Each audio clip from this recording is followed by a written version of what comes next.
बिस्मिल्लाहिर्रहमानिर्रहीम। अस्सलाम वालेकुम नादरीन, आप यूट्यूब चैनल देख रहे हैं। मैं इमरान खान हूँ। नादरीन, एक बड़ी खबर है और एक खुशखबरी है पूरी दुनिया के लिए, ख़ास तौर पे मशरिक़ वस्ता के लिए और हमारे खित्ते के लिए।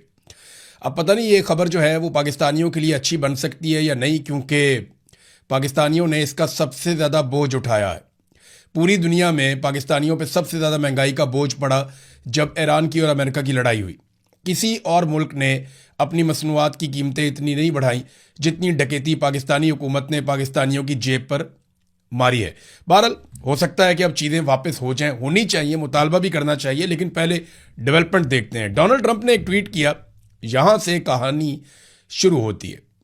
देखें, ये मुलाकातें हो रही थी, टेलीफोन्स हो रहे थे, पाकिस्तान के फील्ड मार्शल आसिम मुनीर भी मौजूद थे ईरान के अंदर। हालांकि मेरी नज़र में किसी सियासतदान को होना चाहिए था, पाकिस्तान के वज़ीर ख़ारजा को या पाकिस्तान के वज़ीर आज़म को या पाकिस्तान के डिप्टी वज़ीर आज़म को वहाँ पे मौजूद होना चाहिए था। लेकिन एक फ़ौजी जर्नैल ने ये ड्यूटी की है जो आइनी तौर पे उनकी ड्यूटी नहीं है। बहरहाल, आसिम मुनीर साहब वहाँ पे मौजूद थे, उनके साथ मोहसिन नकवी जो उनके अपने ही एक साथी हैं, उनका भी कोई पॉलिटिकल करियर नहीं है और वो अपनी टीम के साथ खेल रहे हैं। पहले उन्होंने पीपल्स पार्टी को बाहर किया और अब उन्होंने नून लीग को भी बाहर कर दिया। जब चीज़ें फाइनल होने की तरफ आई तो सारों को बाहर निकाल के आसिम मुनीर साहब कल्लम कल्ला खेल गए। बहरहाल, वो ईरान में पहुंचे और ये आइडिया उन्हें हो गया था कि अब ईरान मामला तय करने जा रहा है और अमेरिका की भी बस हो गई है। बहरहाल, डोनाल्ड ट्रंप का जो ट्वीट है वहां से हम बात शुरू करते हैं कि हुआ क्या, मुआहदा किन चीज़ों पर हुआ, कौन सी चीज़ें पीछे रह गई हैं और इसका नतीजा क्या निकलने वाला है। सबसे पहले आप देखें डोनाल्ड ट्रंप का ट्वीट।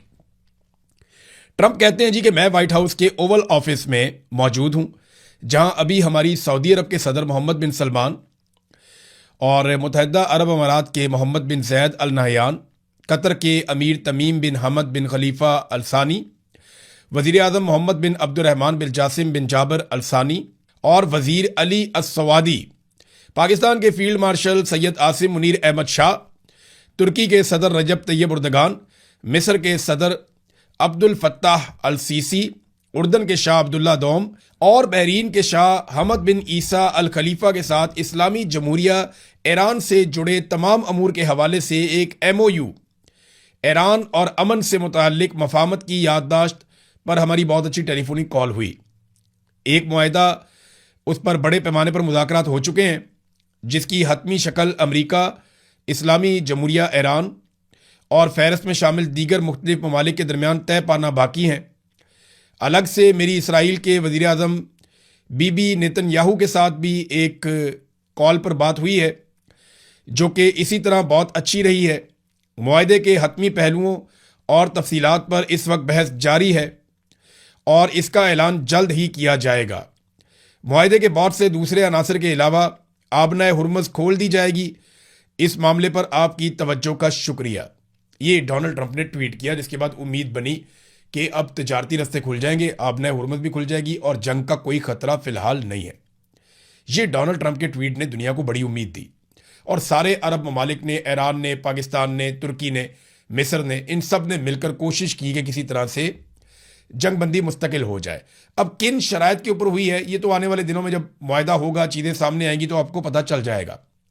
कुछ दावे डोनाल्ड ट्रंप की जानिब से किए गए, कुछ ईरान की जानिब से किए गए, लेकिन अल जज़ीरा ने कुछ रिपोर्ट किया। उससे पहले मैं आपको बताऊं कि वाशिंगटन टाइम्स ने एक खबर दी। उन्होंने कहा तवक्को है कि अमेरिका और ईरान अगले 24 घंटों के अंदर अमन मुआहदे के मुसव्वदे का ऐलान कर देंगे। रिपोर्ट्स के मुताबिक दोनों अतराफ के आला हुकाम ने इस तजवीज़ की मंजूरी दे दी है, जिस पर अब कौमी रहनुमाओं की हतमी मंजूरी का इंतज़ार है। इस मुआहदे का मकसद मौजूदा 6 हफ्तों की जंगबंदी को एक मुस्तकिल अमन मुआहदे में तब्दील करना है। ये जनाब वाशिंगटन टाइम्स ने यह कहा कि अब मुस्तकिल अमन मुआहदा हो जाएगा। अल जज़ीरा के रिपोर्टर हैं अली हाशिम। उन्होंने जो दावा किया इस मुआहदे के जो अभी तक के नकात सामने आए उस हवाले से, तो उन्होंने कहा जनाब के दर्ज नकात इसमें शामिल हैं। नंबर 1, उन्होंने कहा लबनान समेत तमाम महाजों पर जंग का खात्मा हो जाएगा। नंबर 2, ईरान के मुंजमद किए गए कई अरब डॉलर्स के फंड्स फौरी तौर पे बहाल हो जाएंगे। नंबर 3, उन्होंने कहा अमेरिकी बहरी नाकाबंदी का खात्मा हो जाएगा और आबनाए हुर्मुज़ को खोल दिया जाएगा। नंबर 4, उन्होंने कहा जी ईरान के करीबी इलाकों से अमेरिकी अफवाज पीछे हट जाएंगी। फिर उन्होंने कहा कि उसके बाद फरीकैन के पास जौहरी मामले पर मुत्तफिक होने के लिए 30 दिन का वक्त होगा। बाहमी रजामंदी से इन 30 दिनों में तौसी की जा सकती है। इन 30 दिनों के दौरान आबने हुर्मुज़ से बहरी जहाज़ों की आमदोरफ्त को आसान बनाया जाएगा। ईरान के मुताबिक आबने हुर्मुज़ का इंतज़ाम ईरान और ओमान का बाहमी मामला होगा और इस सिलसिले में मस्कत के साथ मुज़ाकरात जारी हैं। मस्कत ओमान का दारुल हुकूमत है। तो नाज़रीन, अमेरिका ने इसमें हासिल क्या किया? अगर ये मुआहदा है तो फिर तो ईरान जीत गया। अमेरिका ने तो कुछ भी हासिल नहीं किया। रिजीम चेंज नहीं हो पाया, ईरान के टुकड़े करने थे नहीं हो पाया, ईरान की सलाहियतें ख़त्म करनी थी नहीं हो पाया, एटमी मामलात के ऊपर मुज़ाकरात करने थे तो वो तो पहले भी हो रहे थे। जंग से पहले मुज़ाकरात ही तो चल रहे थे जिनमें से उठ के अमेरिका ने जंग कर दी। अगर उन्हीं मुज़ाकरात की मेज़ के ऊपर दोबारा बैठना है अमेरिका ने तो इतनी लड़ाई करने का फ़ायदा क्या हुआ? और अगर आबना हुर्मुज़ ही खुलवानी थी तो वो तो जंग से पहले भी खुली हुई थी और वो भी ईरान कह रहा है कि मस्कत के साथ मिलकर हम करेंगे। इसमें एक खबर आई हुई है, वो खबर मैं आप तक ज़रूर पहुंचा देता हूं क्योंकि ये ईरान का जो फारस न्यूज़ है उसने ये दावा किया है। पहले ये खबर आपको मैं बता देता हूं। ईरान का कहना है कि आबना हुर्मुज़ के मामूल पर आने से मुताल्लिक ट्रंप का दावा झूठा है। ईरान के मुताबिक अगर बहरी जहाज़ों की आमदोरफ्त दोबारा बढ़ जाती है तब भी आबना हुर्मुज़ पर मुकम्मल कंट्रोल उसी का रहेगा, जिसमें बहरी रास्ते, औकात कार, इजाज़तनामे और गुजरने के कवानीन शामिल हैं। ईरान ने यह भी कहा है कि किसी किस्म के जौहरी वादों पर कोई बातचीत नहीं हुई है और दावा किया है कि अमरीकी हुकाम ने उन्हें बताया है कि ट्रंप की सोशल मीडिया पोस्टों का मकसद बुनियादी तौर पर उनके अंदरूने मुल्क मीडिया और सियासत है, तो आप उससे मुतासर ना हों। एक बड़ी मज़े की बात जो है वो ईरानी वजारत खारजा के तर्जुमान ने भी की है। इस्माइल बकाई, आप जानते हैं, आपने उनकी शक्ल बहुत दफ़ा देखी है। इस बीच में उन्होंने जो एक बात की ना, उन्होंने नाम किसी का नहीं लिया लेकिन इसके अंदर है पूरी कहानी। उन्होंने एक पुराना वाकया सुनाया। ईरान की तारीख बहुत लंबी है, मैंने इसके ऊपर एक डॉक्यूमेंट्री की है, अभी हमने चलाई नहीं, थोड़ा सा मैं उसके ऊपर प्रोडक्शन पे काम कर रहा हूँ। वो डॉक्यूमेंट्री आपको हम एक आधे दिन में, हो सकता है आज ही आपको शाम को हम दिखा दें। तो उन्होंने अपने स्टेटमेंट में कहा कि रोमियों के जहन में रोम ही दुनिया की सबसे बड़ी ताकत था या ताकत का मरकज था, लेकिन ईरानियों ने इसका वहम चकनाचूर कर दिया था जब मार्कस जूलियस फिलिप्स उसने फारस के खिलाफ मशरिक की तरफ चढ़ाई की। तो इस मुहिम का नतीजा रूमी फतह की सूरत में नहीं निकला बल्कि ये सासानी शराइत पर कायम होने वाले अमन पर ख़त्म हुआ। शहनशाह को समझौता करना ही पड़ा, यानी शहनशाह को समझौता करना ही पड़ा। ये जो इन्वर्टेड कोमास के अंदर उनका जुमला है ना, ये है सारी कहानी कि शहनशाह को समझौता करना ही पड़ा। तो डोनाल्ड ट्रंप को समझौता करना ही पड़ा। अब ईरान की शराइत पे हुआ या अमेरिका की शराइत पे हुआ, ये तो जब मुकम्मल होगा तब पता चलेगा। लेकिन जो ईरान कह रहा है वो उससे थोड़ा सा मुख्तलिफ है जो डोनाल्ड ट्रंप कह रहा है। लेकिन चले मामला हल हो जाए तो वो सबसे अच्छी बात है। सबसे बड़ा पंगा पड़ गया है इसराइल को। इसराइली हुकाम ने एक्सियस न्यूज़ को बताया कि इसराइली वज़ीर-ए-आज़म बेंजामिन नेतन्याहू ज़ेरे बहस मौजूदा अमन मुआहदे के बारे में शदीद फिक्रमंद हैं और उन्होंने सदर ट्रंप पर जोर दिया है कि वो ईरान के खिलाफ हमलों का एक और दौर शुरू करें। अब इस पर डोनाल्ड ट्रंप का स्टेटमेंट भी आया। डोनाल्ड ट्रंप ने ईरान के मामले पर ट्रंप का कहना है कि कुछ लोग मुआहदा करने को बहुत ज़्यादा तरजीह दे रहे हैं जबकि दीगर जंग दोबारा शुरू करने के हक में है। उन्होंने इन दावों को मुस्तरद कर दिया कि नेतन्याहू किसी खराब मुआहदे के बारे में फिक्रमंद है। ताहम उन्होंने इसराइली वज़ीर-ए-आज़म की हालत को कशमकश में मुब्तला करार दिया कि नेतन्याहू जो है वो कशमकश में मुब्तला है। मैं ये नहीं कहूँगा कि वो खिलाफ है, लेकिन ये उन्होंने मान लिया कि वहाँ पे प्रॉब्लम है ज़रूर। अब इसराइल का चैनल है 12, चैनल 12 को इंटरव्यू देते हुए डोनाल्ड ट्रंप ने कहा कि अगर कोई मुआहदा इसराइल के लिए बेहतर नहीं होगा तो मैं वो मुआहदा ही नहीं करूँगा। अच्छा, यहाँ पे ना एक बड़ा ज़बरदस्त तज्जिया आया न्यूयॉर्क टाइम्स का। उन्होंने बड़ी मज़ेदार बात की। उन्होंने बताया कि ट्रंप कभी ईरान के खिलाफ नेतन्याहू के साथ एक शरीक पायलट यानी को पायलट जैसा सलूक करते थे, यानी दोनों इकट्ठे बैठे, दोनों ने मिलकर फैसला करना है। लेकिन अब जबकि जंग तातुल का शिकार हो चुकी है और जंग बंदी के मुज़ाकरात शुरू हो चुके हैं, तो इसराइल को बड़ी हद तक अमेरिका और ईरान के दरमियान होने वाले मुज़ाकरात से बाहर कर दिया गया है। नेतन्याहू को उम्मीद थी कि यह जंग ईरान की हुकूमत का तख्ता उलट देगी, उसके जौहरी प्रोग्राम को तबाह कर देगी और उसके मिसाइलों का खात्मा कर देगी। ऐसा कुछ भी नहीं हुआ। देखिए, मैंने आपको बताया था कि यही वो 3 बड़ी चीज़ें थीं जिसके लिए ये जंग शुरू की गई थी। नंबर 1, ईरान की हुकूमत का तख्ता उलटकर अपने लोगों को वहाँ ले जाकर उनको इक़्तिदार में बैठा देना। नंबर 2, ईरान का जौहरी प्रोग्राम हमेशा के लिए ख़त्म कर देना। नंबर 3, ईरान के मिसाइलों का मुकम्मल खात्मा कर देना और ईरान को इतना कमज़ोर कर देना कि आइंदा वो कभी भी हमास को या हौसी जो वहाँ पे लड़ाई लड़ते हैं उनको या किसी भी ग्रुप को कभी भी वो हिजबुल्लाह को वो सपोर्ट ना कर सके ईरान। तो ये जनाब एक टारगेट थे। टारगेट तो पूरे हुए नहीं। अब इसके बरक्स ट्रंप ने तनाज़े को ख़त्म करने की तरफ रुख मोड़ दिया है, जिससे इसराइल पसे मंज़र में चला गया है और किसी भी हतमी मुआहदे पर उसका असर रसूख बहुत महदूद हो गया, यानी इसराइल को मुंह नहीं लगा रहा। इसराइली हुकाम अब यह जानने के लिए कि वाशिंगटन और तेहरान के दरमियान क्या बातचीत चल रही है, इलाकाई राब्तों और इंटेलिजेंस मालूमात जमा करने पर इन्हिसार कर रहे हैं। नेतन्याहू के लिए इसके असरात स्ट्रेटजिक होने के साथ साथ सियासी भी हैं, क्योंकि उसका तो सारा कुछ ही दांव पे लगा हुआ था। डोनाल्ड ट्रंप को तो समझ आ गई कि मैं जितना इस लड़ाई को लिंगर ऑन करूंगा, ईरान ने हार तो माननी नहीं। इस जंग को हम जीत नहीं सकते अपने मुल्क से, इतनी दूर हम पहुंचे हुए हैं, वहां पे हमारे फौजियों की लाशें मजीद आएंगी। ईरानियों को आप जितना मर्जी मारें, वो हार तो मानते नहीं हैं, उनका एक रिकॉर्ड है। लिहाजा डोनाल्ड ट्रंप को समझ आ गई जितना टाइम गुजारूंगा उतना गंदा हो जाऊंगा। यहां से निकलते हैं, कहीं और से कमी पूरी करने की कोशिश करते हैं। लेकिन नेतन्याहू ने तो यही रहना ना, उसका तो सारा कुछ दांव पे लगा हुआ था। अब उसकी चीखें निकल रही हैं, उनके लिए प्रॉब्लम बहुत बढ़ गई है। नेतन्याहू के लिए इसके असरात स्ट्रेटेजिक होने के साथ साथ सियासी भी हैं। ये न्यूयॉर्क टाइम लिख रहा है। उन्होंने अपना इमेज इस बुनियाद पर बनाया था कि ट्रंप पर उनका बेमिसाल असर रसूख है, लेकिन अब ऐसा लगता है कि इसराइल फौजी कार्रवाइयों के लिए भी अमेरिकी मंजूरी का मोहताज हो चुका है। अच्छा, इस बीच में ना नाज़रीन एक और बड़ी मज़ेदार चीज़ हुई, बड़ी इंटरेस्टिंग चीज़ है। डोनाल्ड ट्रंप ने एक पोस्ट कर दी जज्बाती होकर, और फिर थोड़ी देर के बाद वो पोस्ट डिलीट कर दी। मुझे ऐसा लगता है कि जिसका नाम लेकर उन्होंने ये पोस्ट की थी, उन्होंने ही राब्ता करके कहा कि जनाब मैंने तो ऐसी कोई बात नहीं की, लिहाजा डिलीट करो। तो डोनाल्ड ट्रंप को अपनी पोस्ट डिलीट करनी पड़ी। ट्रंप ने पोस्ट क्या किया था, जरा ये देखें। पोस्ट किया, शुक्रिया सदर उर्दगान, यानी तुर्की के सदर तैयब उर्दगान का उन्होंने शुक्रिया अदा किया। और इसके बाद कौमों के अंदर लिखा कि सदर ट्रंप वो रहनुमा है जिसका दुनिया सदियों से इंतजार कर रही थी। वो सिर्फ ताकत की बातें नहीं करते, बल्कि वो खुद ताकत का पैकर हैं। यानी ये बातें उन्होंने तैयब उर्दगान के खाते में डाल के वो ट्वीट कर दिया। वैसे मेरे ख्याल में उनको ये बातें आसिफ मुनीर साहब के या शहबाज शरीफ के खाते में डालनी चाहिए थी। ये कभी भी मना ना करते या कभी भी प्रोटेस्ट ना करते, बल्कि वो कहते कि इससे बढ़ के हम लिख देते हैं। बल्कि अगर डोनाल्ड ट्रंप इस तरह की कोई पोस्ट कर देते तो शहबाज शरीफ उसे रीपोस्ट करके उसके ऊपर मजीद ज़मीन आसमान के कलाबे मिला देते, या आसिफ मुनीर साहब का जो ट्विटर अकाउंट नहीं है वो इन्हीं से करवा देते या कहीं और से करवा देते। लेकिन अगर इनका नाम वो लेते तो ये कभी भी मना ना करते। लेकिन वो तैयब उर्दगान है, उसके मूड का कोई पता नहीं होता। तो तैयब उर्दगान भी इसी तरह है। वहाँ पे तुर्की में अच्छी खासी उनकी जो है वो सूरत हाल, उनका काफ़ी कंट्रोल है।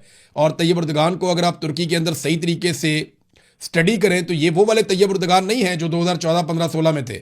आज तैयब उर्दगान का जो कंट्रोल है वो बहुत सख्त कंट्रोल है, और उन्होंने जमहूरियत पे या अपोजिशन पे बड़ी सख्त पाबंदियां भी वहाँ पे कुछ लोगों पे लगाई हुई हैं। और वहाँ पे भी इस तरह के प्रॉब्लम्स हैं जिस तरह के पाकिस्तान या इंडिया जैसे ममालिक के अंदर रिपोर्ट होते रहते हैं। तो आइडियल सिचुएशन तो वहाँ भी नहीं है। बहरहाल फिर भी तैयब उर्दगान के मूड का कोई पता नहीं होता। डोनाल्ड ट्रंप को ये ट्वीट डिलीट करनी पड़ी। मुझे ऐसा लगता है कि ये ट्वीट इसलिए डिलीट करनी पड़ी कि डोनाल्ड ट्रंप ने गलती से तैयब उर्दगान का नाम लेकर कर तो दी, लेकिन फिर उन्होंने डिलीट करवा दी। नाजरीन, अब डोनाल्ड ट्रंप के ऊपर अमेरिका के अंदर बहुत तनकीद हो रही है और होगी और बढ़ेगी भी। इसकी वजूहात एक तो ये कि डोनाल्ड ट्रंप ने अमेरिका के ज़्यादातर मीडिया को अपना दुश्मन बनाया हुआ है। फिर डोनाल्ड ट्रंप इंतहाई गैर मकबूल हैं। फिर मरे हुए को तो और मारते हैं लोग, जो बहुत बदनाम हो जाए, जिसकी पॉलिसीज़ से लोग नाराज़ हो जाएं, फिर उसका तो इंतज़ार करते हैं कोई गलती करे। तो डोनाल्ड ट्रंप ने अपना कोई भी टारगेट पूरा नहीं किया। मुआहिदा सामने आने की देर है, उसके बाद डोनाल्ड ट्रंप के ऊपर बहुत ज़्यादा अटैक होगा, और वो आज से शुरू भी हो गया। और फौरी तौर पे एक वाक़या होता है, ये वाइट हाउस के करीब वाशिंगटन में डीसी में वाक़या ये होता है कि जो 17 नंबर गेट है, 17वीं स्ट्रीट, उस तरफ NW और पेंसिल्वेनिया एवेन्यू NW पर दोपहर के वक्त अचानक एक फायरिंग का वाक़या होता है, और उसमें 3 गोलियां चलती हैं वाइट हाउस पे, और सीक्रेट सर्विस वापस गोली चलाती है। उसके नतीजे में मुलजिम जो है वो अस्पताल पहुंच के मर जाता है। एक राहगीर को गोली लगती है और किसी ऑफिसर को चोट नहीं आई। ये वाक़या रिपोर्ट हुआ। कुछ लोग कह रहे हैं कि बार बार इस किस्म के वाक़यात होने का मतलब ये है कि डोनाल्ड ट्रंप की मकबूलियत बहुत ज़्यादा गिर गई है और इन वाकयात से डोनाल्ड ट्रंप की मकबूलियत को उठाया जाएगा। शक करने वाले शक भी करते हैं ना, लेकिन ये दहशतगर्दी के वाकयात भी हो सकते हैं, तो दोनों पहलुओं को देखना पड़ेगा। इससे पहले जो एक वाकया हुआ फायरिंग का, जिसमें डोनाल्ड ट्रंप को उठाया गया स्टेज से और हटा दिया गया, उस वाकये के बाद जो दोबारा सर्वे आया तो मेरा फोकस इस बात पे था कि ट्रंप की सूरत बेहतर होती है या नहीं होती, तो उससे तो सूरत बेहतर नहीं हुई थी। तो आज लोगों की थोड़ी सी तवज्जो बटी, लेकिन जो बड़ा टॉपिक है अमेरिका में, जो सबसे बड़ी बात है जो डिस्कस हो रही है कि इस मुआहदे के नतीजे में अमेरिका ने क्या हासिल किया, और इतनी लंबी जंग में जिसमें अरबों डॉलर झोंक दिए अमेरिका ने, इसके बदले में अमेरिका को क्या मिला। अगर एटमी मामलात पे मुज़ाकरात ही करने थे, वो तो पहले भी हो रहे थे। अगर आबना हुर्मुज़ को खोलना ही मिशन का आखिरी हिस्सा है, तो वो तो पहले भी खुली हुई थी। बल्कि इसमें बेहतरी तो ईरान की हो गई कि एक तो उनकी कौम इकट्ठी हो गई, दूसरा उनकी अपनी हुकूमत के खिलाफ जो लोगों के जज्बात थे वो भी खत्म हो गए, उन्होंने एक जंग लड़ ली, वो लोगों में मकबूल हो गए। और तीसरा, ईरान के मुंजमद असासे जो हैं वो भी अब खुल जाएंगे। और चौथा, ईरान को उम्मीद हो गई कि पाबंदियां खत्म होने के बाद वो अपनी मईशत को खड़ा कर लेंगे। तो इसमें तो ईरान फाते हो गया इस वक्त तक की सूरत हाल में। बहरहाल पाकिस्तान में जो है वो इसको सेलिब्रेट किया जा रहा है, बहुत सारे लोग इसको आसिम मुनीर साहब के खाते में डाल रहे हैं। बात ठीक है, उन्होंने बहुत मेहनत की है, आसिम मुनीर साहब ने वाकई इसमें बहुत मेहनत की है। ये अगर पाकिस्तान का कोई सियासी रहनुमा करता और जमहूरी तरीके से आया हुआ कोई शख्स करता तो पाकिस्तान की बड़ी इज्जत होती, लेकिन एक जर्नैल का ये करना, अपने हलफ से बाहर जाकर ये सारा काम करना, ये नामुनासिब तो है। लेकिन आसिम मुनीर साहब ने मेहनत की है, कोशिश की है, और उसका फल ये है कि आलमी सतह पे उन्हें पजीराई मिल जाएगी। लेकिन क्या इससे पाकिस्तान में कुछ बदलेगा? नहीं बदलेगा। आपको लोग चूरन बेचेंगे, मैंने आपको पिछले वीलॉग में भी बताया, लोग आपको चूरन बेचेंगे कि बहुत कुछ बदलेगा, लेकिन कुछ भी नहीं बदलेगा। पाकिस्तान में जब तक सियासी इस्तेहकाम नहीं आता तब तक पाकिस्तान खुद से आगे नहीं बढ़ सकता। ये हो सकता है आपको कर्जा ज़्यादा मिल जाए, आपको पैसा मिल जाए, आसान शराइत पे मिल जाए, आपको दुनिया थोड़ा बहुत सपोर्ट कर दे, ना पाकिस्तान में सरमायाकारी आएगी, ना पाकिस्तान के अंदर लोग पैसा खर्च करेंगे, ना पाकिस्तान के अंदर मईशत का पहिया चलेगा, ना पाकिस्तान आगे बढ़ेगा, जब तक पाकिस्तान के अंदर सियासी इस्तेहकाम नहीं आता। और पाकिस्तान में सियासी इस्तेहकाम तब तक नहीं आएगा जब तक आसिम मुनीर साहब अवाम के साथ जो उन्होंने एक जिद लगाई हुई है वो जिद ख़त्म नहीं कर देते। अवाम की जिद है कि हम अपने मुंतखब नुमाइंदों को लेकर आएंगे, वो मुल्क को चलाएंगे, जबकि आसिम मुनीर साहब की जिद है कि वो अपने चुनतखब नुमाइंदों को लेकर आएंगे और उनसे मुल्क चलवाएंगे। यहां पे आके एक फड्डा पड़ गया है। आप दुनिया में जितनी मर्जी सुलह करवाएं, दुनिया में आप जितना मर्जी भाग दौड़ करें, डोनाल्ड ट्रंप आपकी जितनी मर्जी तारीफ करे, शहबाज शरीफ डोनाल्ड ट्रंप की जितने मर्जी जूते पॉलिश करें, आप जितनी मर्जी खुशामद करें या ब्रीफ केस पे पत्थर रख के लेकर जाएं, जो मर्जी आप कर लें, आपके मुल्क में जब तक सियासी इस्तेहकाम नहीं आएगा तब तक पाकिस्तान आगे नहीं बढ़ेगा। और तब तक सियासी इस्तेहकाम नहीं आएगा जब तक कि आप अवाम की मंशा के खिलाफ ज़बरदस्ती की हुकूमत बिठाना बंद नहीं करेंगे, जब तक आप वापस अपनी आईनी हुदूद में नहीं जाएंगे, जब तक आप अपने हलफ की पासदारी नहीं करेंगे, जब तक कि आप सिविलियंस को वापस इक़्तिदार उनके हवाले नहीं करेंगे, अदारों पे कंट्रोल करना बंद नहीं करेंगे, मीडिया को आज़ाद करें, अदलिया को आज़ाद करें, फिर आप देखें पाकिस्तान में कैसे सरमायाकारी आती है, फिर देखें लोग कैसे बढ़ चढ़ के काम करते हैं, पाकिस्तान आगे भी बढ़ सकता है। तो ये एक एपिसोड तो ज़रूर हुआ, लेकिन पाकिस्तान को इसमें क्या फ़ायदा हुआ? देखिए, अब होना तो ये चाहिए कि फौरी तौर पर आलमी मंडी में तेल की कीमतें नीचे और पाकिस्तान के अंदर 150 रुपये पर लीटर पे होनी चाहिए।